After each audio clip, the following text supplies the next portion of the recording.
Olá, pessoal! Hoje vamos falar...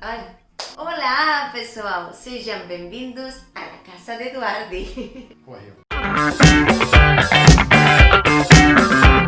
Hoje vamos falar sobre como Gui aprendeu a falar espanhol. Queres hablar? Sim, claro. Bom, vou falar em português. Quando eu comecei a estudar espanhol, na verdade eu comecei a estudar espanhol, mas a fim por você, né? Mas, vamos lá. Por minha causa? Que mentira. Você sabe que foi. Ah, bueno, pero tienes que... Eu sei, mas eu vou voltar. O sea, tienes que... Vamos voltar. Então, basicamente, a minha maior forma de estudar o idioma, de aprender, foi com o aplicativo Duolingo. Eu comecei a criar um interesse real mesmo em aprender outros idiomas depois que eu voltei, que eu fiz minha primeira viagem internacional em 2015. Quando eu voltei, eu comecei a estudar bastante inglês, entrei de cabeça nisso. E também, por curiosidade, comecei a estudar ali um pouco de espanhol. Logo depois, quando eu viajei para a Itália, para fazer meu processo de dupla cidadania, eu pausei o espanhol, comecei a focar bastante no italiano, deixei o espanhol de lado. Então, assim, eu diria que meu nível de conhecimento em espanhol nessa época, vamos falar aí 2017, era basicamente um portunhol.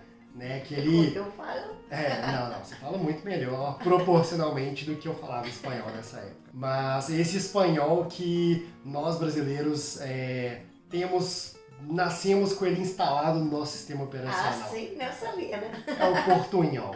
E é verdade que se você for ali no sul do Brasil, na fronteira ali com a Argentina e tal, se fala portunhol. Ah. É sério, é portunhol. As pessoas conseguem se comunicar, fazer negócios em portunhol, de verdade. Né? E nessa época, como eu disse, eu estava com o meu treinamento de espanhol parado. E quando eu mudei para Lisboa, eu continuei estudando ali o italiano. O inglês eu já tinha melhorado bastante. Tudo isso com o Duolingo, mas também é até importante falar um ponto, porque eu acredito que a aprendizagem de idiomas é uma questão de privilégio, querendo ou não, porque por mais que você estude, você precisa da prática. A gente vai falar disso um pouquinho mais pra frente. Então é uma questão de privilégio. Você tem que conversar com pessoas, tem que interagir ali com as situações do dia a dia. E foi quando eu te conheci, né? E a gente começou a conversar.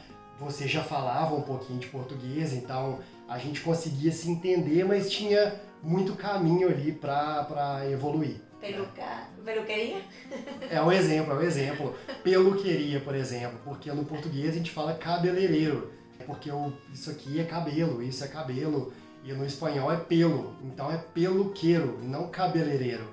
E quando ela falou, que eu fui no peluqueiro, oi, fui fazer uma peruca? Não é verdade, não, ainda não. É true story. Então, nessa época, quando a gente se conheceu, para me comunicar com você, eu comecei a estudar com bastante mais empenho ali no Duolingo, e também um ponto que eu acho muito interessante, né, sobre a aprendizagem de idiomas, é fundamental, é você ter interesse real. Porque eu tinha interesse real em saber o que você estava falando comigo. Eu tinha interesse real em me comunicar. Então eu tive que aprofundar. Somando isso com questão de música, filme, etc., contribuiu bastante para que eu pudesse aprender o espanhol. De fato, você já conhecia muitas músicas em espanhol que Sim. Ainda você me ensinou a mim, me mostrou? Sim. Porque eu não conhecia. Ele já tinha escutado algumas músicas há muito tempo, assim me conheceu. E é importante sobre esse tema a gente contar que como que a tecnologia é um aliado nesse aspecto, porque, por exemplo, muitas das músicas espanholas, italianas que eu conheço é um algoritmo do Spotify que me recomenda. Então, por exemplo, eu escuto ali um autor, um artista, né, em espanhol. Ele me recomenda outros artistas parecidos com esse. E seu leque vai ampliando bastante. Porque eu lembro ali, vamos falar, anos 2000, por aí. A única forma de você saber sobre um artista era se você pesquisasse diretamente por ele no Google. E não tinha essa coisa que chega até você. O próprio algoritmo do YouTube também ajuda com isso, né? Ele te mostra coisas relacionadas. Então, querendo ou não, a tecnologia foi um aliado muito grande. Só que a principal coisa que me fez aprender de fato espanhol, a prova de choque, foi quando eu me mudei para a Espanha no Natal e eu sentei de frente pro meu sogro e tive que conversar. Coloca ali você de frente pro seu sogro, você tem que conversar. Vai falar de quê? Eu não sei falar? Se vira, meu irmão. Aprende, né? Só que a gente conseguiu se comunicar muito bem. E um medo, um bloqueio que a gente tem quando a gente está aprendendo idioma é de achar que tem que ser perfeito. E não tem. Por quê? Pessoal, parte do seguinte princípio. Você está se esforçando para falar um idioma que não é seu. Está se esforçando para falar uma outra língua que é difícil para você. Então isso já é muito nobre. A outra pessoa reconhece isso. Exato. E outro ponto também que a gente tenta fazer com que seja perfeito, mas que nunca vai ser 100% é a questão do sotaque. Então assim, o seu sotaque vai ser o seu sotaque, Mentira, bem pessoal. Rosão. Por quê? Você não lembra? Ah, verdade. Desculpa, eu tô passando por mentiroso aqui, porque teve uma situação engraçada que a gente estava lá num restaurante em Barcelona, era um garçom brasileiro que estava fechando a conta, e na hora que eu estava lá pagando, ele falou assim, cara, mas você é brasileiro? Eu falei assim, sou. Nossa, eu nem reconheci o sotaque. Ele estava falando direitinho espanhol. É. E ele só tinha aqui, morando... Tinha poucos meses. 2 meses ou 3 por só. aí, por aí. Mas então assim, o que eu quero dizer no final das contas? Que aprender idioma é muito uma questão de imersão. Se você não tem interesse real em aprender aquele idioma, se não gosta daquela cultura, se não gosta dos filmes, dos livros, das histórias, enfim, você muito dificilmente vai aprender. Porque, por exemplo, as pessoas, antigamente, aquele método de escola, né, aquela coisa chata de livro, e hoje em dia a gente tem série, a gente tem muita coisa aí para ampliar o leque. Então, assim, fica muito mais gostoso. Uma dica que eu dou, por exemplo, se a pessoa gosta de jogo, joga o jogo, né, no idioma que você quer aprender.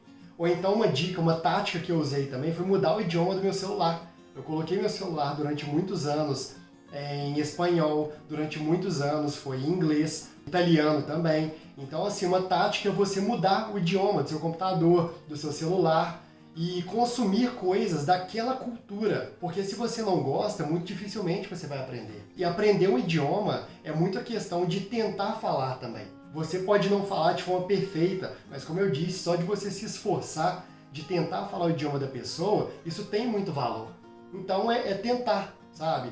Por exemplo, nós brasileiros no inglês, a gente tem muito medo de a pessoa não vai me entender, não vai ser perfeito a forma como eu vou falar, mas, por exemplo, aqui na Europa, como a gente tem um encontro de culturas muito maior, é muito comum, às vezes, a Marta receber uma ligação de trabalho e quando atende ela tem que falar inglês, sabe? Ela não tem essa escolha de deixa eu me preparar para falar inglês aqui, sabe? É a vida te colocando em prova. Então é muito disso, é de você criar interesse real, de você buscar o apoio da tecnologia, mas principalmente de você entrar na cultura, de você consumir conteúdos daquela cultura e buscar o máximo de pessoas possíveis para se comunicar. Então assim, hoje a gente tem internet, então talvez entrar num grupo que as pessoas falem aquele idioma e você criar um hábito de conversar com essas pessoas por videochamada, né, frequentemente ali por semana, para você ter esse momento para interagir. Então essa também é uma forma de você praticar, mesmo você estando no seu país de origem e que você esteja distante daquele idioma que você quer aprender. E mais uma vez, para poder fechar, eu acredito muito que é uma questão de privilégio, porque quem não tem internet, quem não tem a possibilidade de viajar, querendo ou não, encontra muito mais dificuldades. Então é uma falácia a pessoa que tem esse privilégio querer se mostrar superior a outra só porque fala X idiomas. A gente tem que ser empático nesse aspecto, ainda mais falando de um país que é tão desigual quanto o Brasil. Mas o que funcionou para mim, a coisa que mais funcionou foi realmente entrar na cultura e perder o medo de falar. Exato, perder o medo de falar para mim faz toda a diferença. Eu não falo direitinho, assim, fala assim, perfeito fala. Português, mas o que aconteceu comigo no caso de inglês é que eu sabia falar inglês, meu professor de inglês me falava, você sabe falar muito melhor do que você acha, mas por causa do medo ficava calada, porque não, agora não vou falar bem, não vou falar exatamente com as mesmas palavras que eu falaria em espanhol. Não, simplifica. Fala de uma forma muito mais simples, porque não é a sua língua, a não seja que você já tenha um nível Avançado. muito avançado, tá? Exato. Então, perca o Perca o medo medo. e Manda ver. Então, só para recapitular as dicas que a gente deu aqui no vídeo. Primeira, busque aplicativos como o Duolingo, fazendo um jabá, para você praticar ali a gramática no seu dia a dia. Crie um interesse real pelo idioma. Então, escute bastante músicas, filmes. Busque coisas que você tende a gostar, tipo jogo, coisa que seja mais fácil para você consumir no seu dia a dia. Terceiro, mude o idioma do seu telefone, do seu computador para o idioma que você quer aprender. E quarto, perca o medo de falar, perca essa coisa de que tem que ser perfeito, que na verdade o objetivo fim da comunicação é que a outra parte te entenda. Então, se você conseguir chegar na Itália e tomar um cafezinho e tomar o ônibus e ir para casa, você já pode se dar por satisfeito. No mais, pessoal, compartilhe com a gente aqui embaixo nos comentários quais outras dicas, quais outras técnicas você usou e usa no seu dia a dia para aprender idiomas e, se possível, compartilhe esse vídeo com outras pessoas também. Beijo. Tchau, tchau.